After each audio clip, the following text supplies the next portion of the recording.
தினம் ஒரு தியானம். உனக்கு இருக்கிற இந்த பலத்தோடே போ.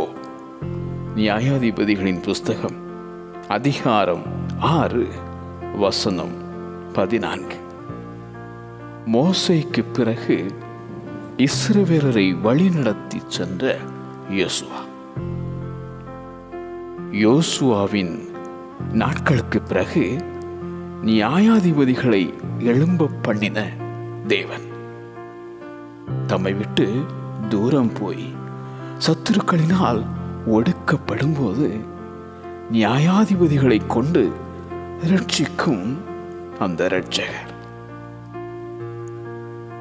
உனக்கு இருக்கிற இந்த பலத்தோட போ. உன்னை அனுப்புகிறவர் நான் அல்லவா என கிதியோனுக்கு உரைத்த ஆண்டவர்.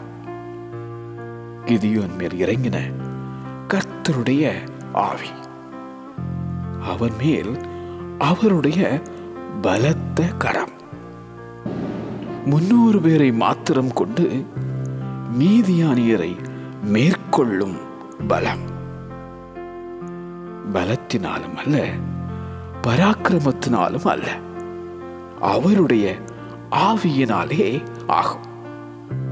பலம் உள்ளவனுக்கும் பலனற்றவனுக்கும் உதவி செய்வது அவருக்கு லேசான காரியம்.